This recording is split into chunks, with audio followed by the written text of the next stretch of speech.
with us. You're watching this very special episode of Investors Guide. It's the Diwali festival which is here, and Diwali is a time of new beginnings, of auspicious times, and a time when a lot of people want to buy things like gold, want to make a fresh start, buy maybe a new house or a new car.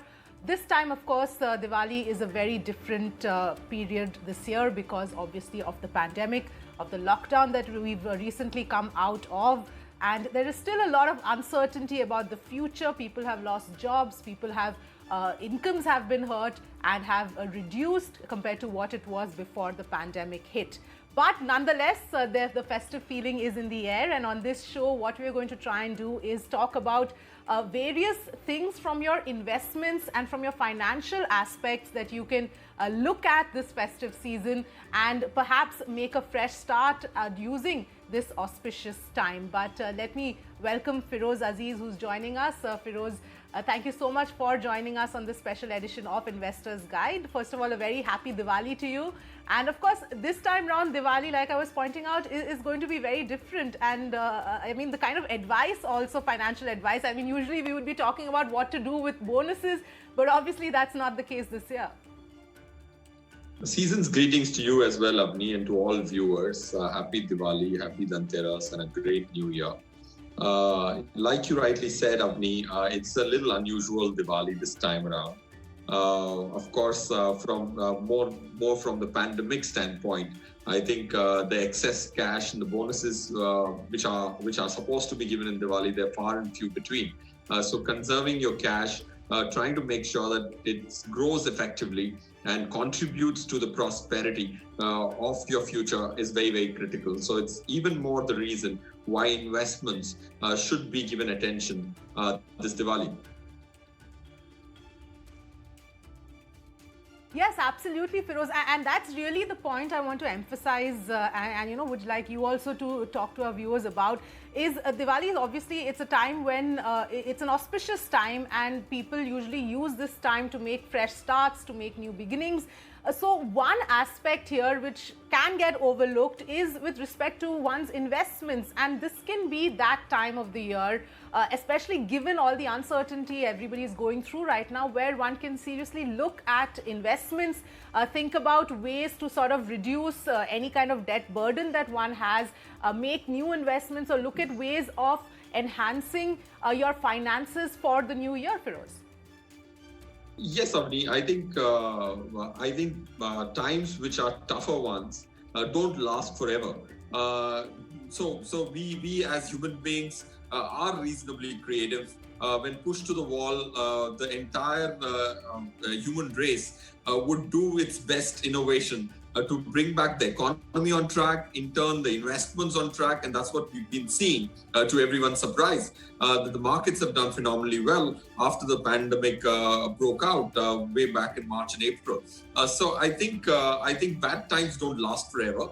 But planning for them, investment is nothing but saving your investments, saving your money for the rainy day, for the goals, I think should take precedence. And I think Diwali is definitely one such landmark every year where you can introspect, see whether your burdens on the debt side have gone up, interest rates have come down. Do you want to relook at the liability side, the asset side, and your savings? And your expenditure. So all these 4-5 variables which determine the future, financial future, and the financial freedom of each one of us needs to be looked at on Diwali, and Diwali is the best auspicious time where people could do that. And I am very hopeful that the economy, from an Indian context standpoint, will grow more rapidly every time you suppress an economy. When there's a lot of government action, then just like a spring has more tension, it rebounds with that same pace, and that's what the green shoots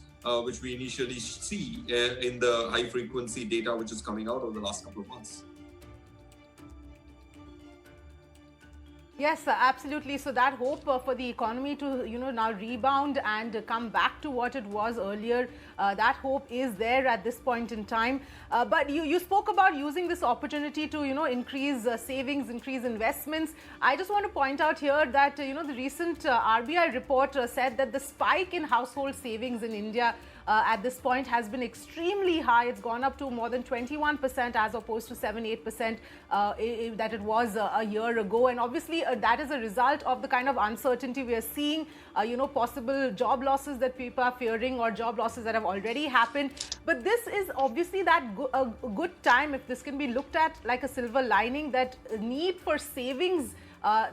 Realization, this has brought about a kind of realization how important savings are. That should be used, in my opinion, at this point, and utilized to sort of make the right investments, because people then have that money at the disposal and they want to save right now. So, what would your advice be for somebody who has used this time to sort of build up some sort of savings that they wouldn't have done earlier, either out of force or out of the uncertainty that's staring at them? What should they look at when they're looking at trying to invest now? You're right that the savings have sharply gone up as per the RBI report, but I'm not very heartened to see the kind of instruments which we save in.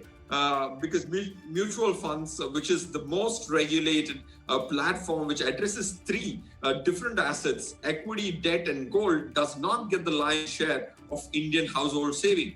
And in fact, insurance, which is supposed to be purely used as an insurance platform, as per most experts and me as well, is being used for investments with twice the money which is there. So I think saving is critical. More or less, there has been forced saving this financial year, largely because there were fewer avenues. But saving in the right place so that it just doesn't get saved but also grows is what our jobs are, to educate people so that they get the true potential of the money saved over the long run.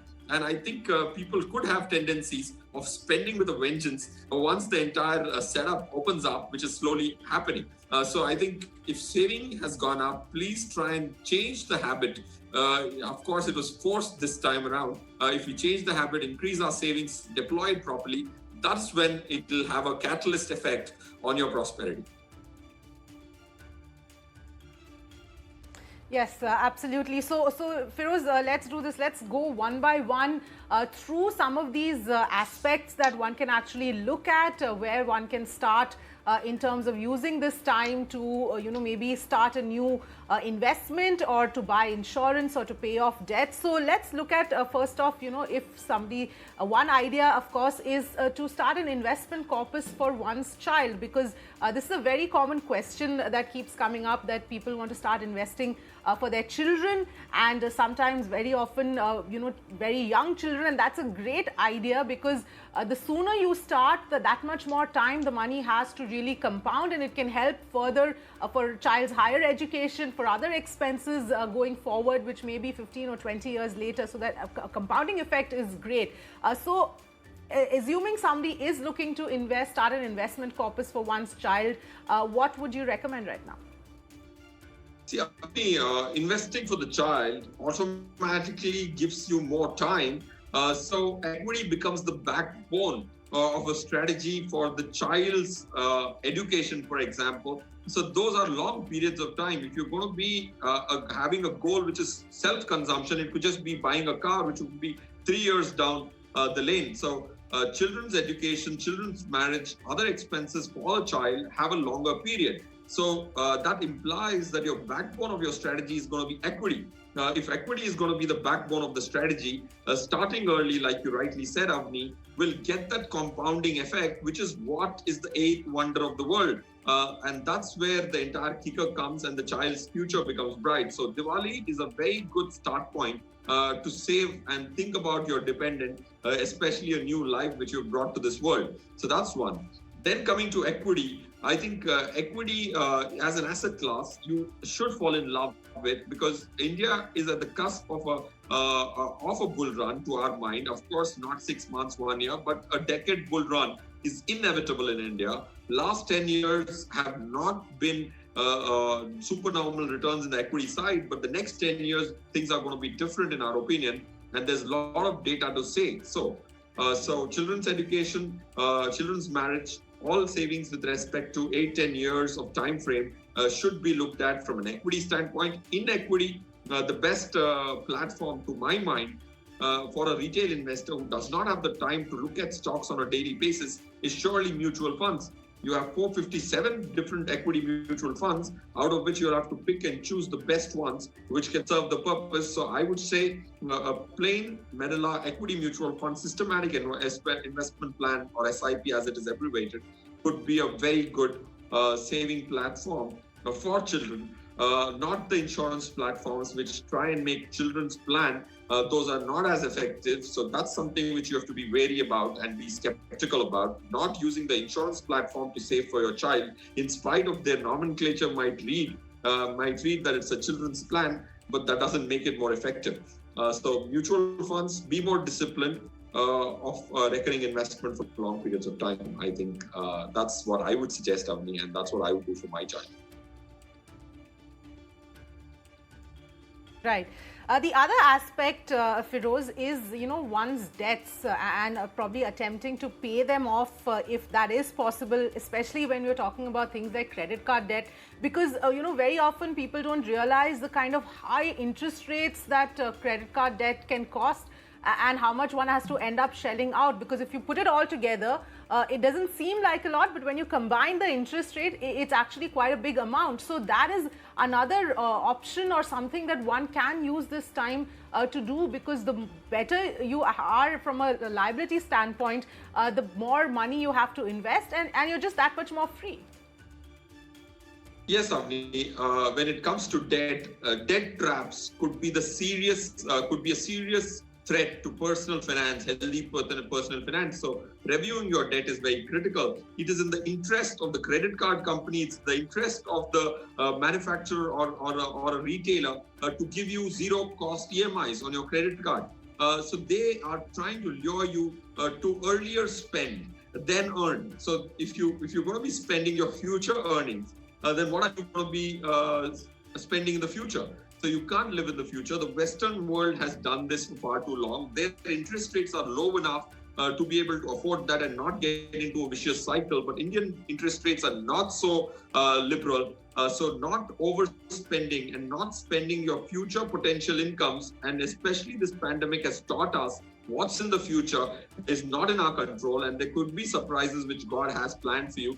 So please don't use credit cards. So there are bad debt, Avni. There are quite a few bad debts, especially for consumer durables, taking a loan, taking a car loan, which is a depreciating asset, taking a credit card to spend and shop online and stuff. These are all bad debts. One or few good debt is a home loan, for example, where you have the least interest rate, you have tax breaks, you have an asset which can appreciate in the long run, it houses you, saves you rent. So home loan is a good debt, and long period debt which can be effective. So you don't need to pre-close that, especially in a falling interest rate. The rest of them, starting from personal loan to credit card, are best avoided, and those are supposed to be taken only for exigencies and not for daily needs. Right. And the other aspect, especially at this point in time when there is so much uncertainty over one's health, the life cover as well as health insurance, both these aspects are very crucial. And there's some, common things that one should also be aware about. For example, not just depending on your employer's insurance, having a personal cover as well when it comes to your health insurance. What are the important things that you believe should be kept in mind? There are quite a few things to be kept in mind. Firstly, the thought that you need to be adequately covered needs to go up amongst the Indians. If your car needs a compulsory insurance, why not your health? Why not your life? So insurance is supposed to be done proactively. Of course, it's not mandatory in India that you get yourself covered. But I think you should keep that self-induced pressure on yourself, one. Because if I told you a recent example, one of my colleagues' parent was detected with corona, and the bill was 16 lakh rupees for a 25-day stay. So that kind of bills, because you have to provide the best health facility, can completely put your savings out of track. So having a health insurance when it is very competitive, very easy to get, is very important. And I can't emphasize enough the need. And if this Diwali can set you thinking, and set you not just thinking, but to act on that thought and get yourself a health insurance of 10 lakhs, 15 lakhs for the entire family in the form of a family floater, which is used fungibly across 3-4 family members, would be the best strategy, so that anybody in the family, if there is some medical need, gets it, and the best is given during those times when it's needed the most. All right. Those are some very important points that you've mentioned, Feroze. But now I want to move to another topic that is very specific to this festive season, specific to Diwali, to Dhanteras, and that's gold. Now, gold is considered extremely auspicious for us in India, and very often we look at gold during this festive season in various forms. But let's talk about the various ways that one can invest in gold at this point in time, because buying bullion or gold jewelry are not the only ways and means right now. See, I think, Avni, like you said, it's in our culture to buy gold during Dhanteras. And it is considered auspicious, and it is auspicious because if you bought last Diwali, this year you've made some decent monies on the purchases you've done in the previous years. So it's good to continue that tradition. But one thing you have to remember is try and buy financial gold, not the physical gold. Because, yeah, of course, you would want to have the touch and feel, especially during Diwali. So if you haven't 10 grams to buy 2 grams of coin and the rest of the 8 in the form of sovereign gold bonds, so that you get that additional 3, 4, 5% extra return on a post-tax basis because of the tax efficiency and the interest which sovereign gold bond give. And the second point I would like to make on this topic, Avni, is you would have accumulated a lot of gold over the years, and Diwali after Diwali, converting that into sovereign gold bond could be a brilliant idea because it can create a recurring income for the family in the form of 2.5% of its value. So especially if you bought a bond today at 50,000 rupees per gram, then you have 2.5% of that, which is 1,250 rupees coming every year per gram. And for all the accumulated gold, try and convert that, sell those coins and bars, buy a sovereign gold bond, even in the secondary market or in the primary market, and get yourself a recurring income from the accumulated gold of the years. And that will have a very large impact on the finances of the family. Right. Right. Feroze, I want to talk a little bit about the ETFs and sovereign gold bonds in just a bit. But before that, if we can quickly go through what the advantages of having investments in gold are at this point in time, and how much of your entire portfolio should be allocated to gold, and considering that we are in uncertain times right now. Yes, Avni, this year the emphasis of gold in a portfolio has just got magnified.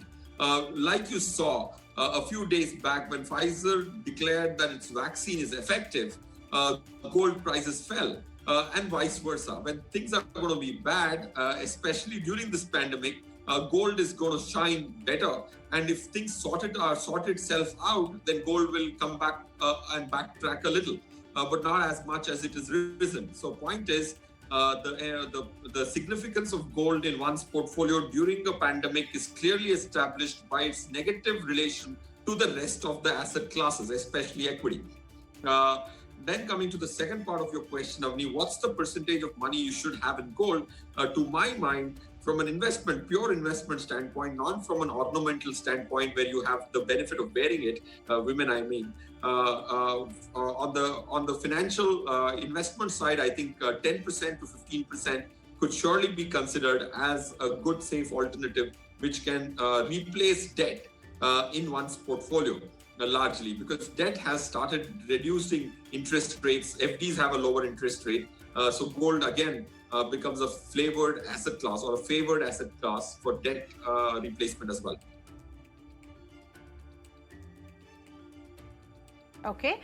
Now, coming to ETFs, gold ETFs and sovereign gold bonds, you did talk about sovereign gold bonds as well. But let's talk about ETFs. How do these gold ETFs really work? And is that something that you would recommend for somebody who wants to look at a financial instrument for making a gold investment? See, I think ETFs are a very good instrument for a short-term opinion to be executed on gold. ETFs are exchange-traded funds where the fund manager's job is to collect the money from the exchange, buy gold, and keep it in safe custody, and give you a financial instrument at a cost. And that recurring cost is about 1.25% to 1.5%. And in turn, your return would be marginally lower than the gold's price. So that's an ETF. ETFs are very good if you have a 6 months window where you want to invest in gold, because sovereign gold bonds or other instruments have a large transaction cost. If you bought a coin or a bar and sold it, the transaction cost will be heavy. So ETF becomes a very good mechanism to invest in the short term on gold. But if it's long term, then it's surely sovereign gold bonds, which have a better, meritorious, it would be considered more meritorious vis-a-vis an ETF. Right. And, what would be the kind of tax implications as far as sovereign gold bonds are concerned, or the advantages of investing in a sovereign gold bond? See, the advantages of investing in sovereign gold bond are twofold. One is a super advantage, which no other instrument does have on gold, which is the 2.5% per annum interest, which is as good as rental yield of a residential house, maybe. So 2.5% interest coming to you from the government, which is paid half yearly, but 2.5% per annum is a straight added to your return. So it's like a negative cost of 2.5% vis-a-vis an ETF having 1.5% cost.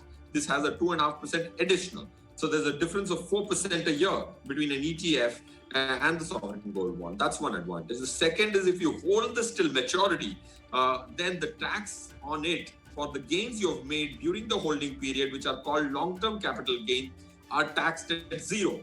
So there is no other vehicle in which you can hold gold and not pay any tax at all. Sovereign gold bond has a mechanism where you hold to maturity and don't pay capital gain tax. So that's one of the few instruments which still don't have long-term capital gain taxes. Right. Equity also today gets taxed. Right. And one very important point that I wanted to touch upon, Feroze, is with respect to physical gold. One part, of course, is the disadvantages of physical gold. And second part is buying gold jewelry is not an investment in gold. And I think that is something that needs to be reiterated. Somebody buys jewelry because you're going to wear it, but don't buy jewelry if you're looking at it as an investment in gold. That's not the right way to approach.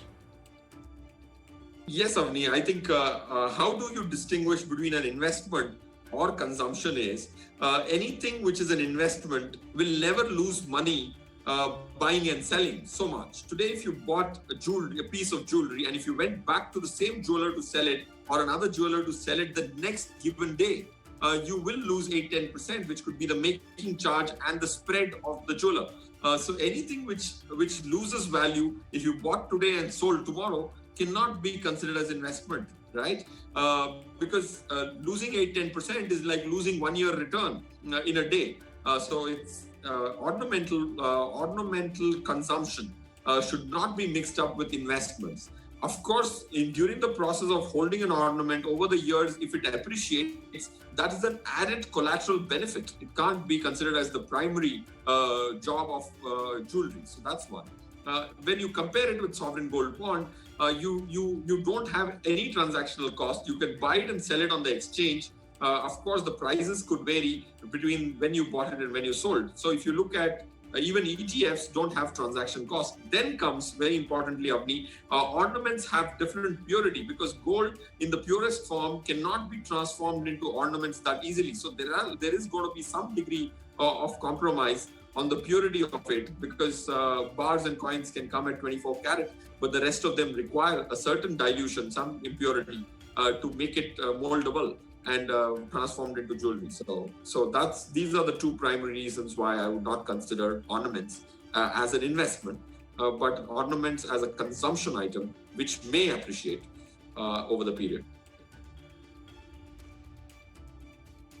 Right. And finally, Feroz, my last question as far as real estate is concerned, because real estate is again, people look at buying a new house during the auspicious time of Diwali. But there's a lot to consider when buying or investing in real estate. What are the things that one should really keep in mind? You have to be very agile. You should not get emotional about this decision, very importantly. What happens is, today is the time where you can get very hard bargains. If you go to a developer and do play hardball, negotiate, you will get the deal at the desired price. What generally happens is when you're trying to buy a home, you get over enthusiastic and don't get the best deal. So the market is conducive for you to get discounts, offers. You have to negotiate. That's one feedback I would give for this year.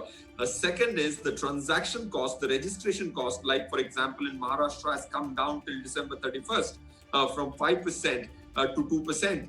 So capitalizing on that and saving that 3% is a great thing, apart from the great bargain builders can give you.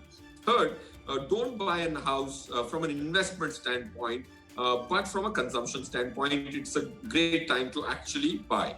Why not from an investment standpoint is because from a perspective of price going up, we don't see this happening over the next 3 years. Also, we have been bearish on real estate for the last 5 years, and we continue to be bearish over the next 3 years from an investment standpoint. These are the few things which come to my mind, especially residential real estate. All right, Feroz, thank you so much for giving us all of that advice, and wishing you a very happy Diwali and a prosperous new year. For our viewers, I hope that this episode has given you, various tips and advice on how you can approach your finances during the new year, how you can look at investments and use this time to sort of make a fresh start so that you can finally achieve financial freedom in this new year. Here's wishing all of you a very happy Diwali and a happy new year. Thank you so much for watching.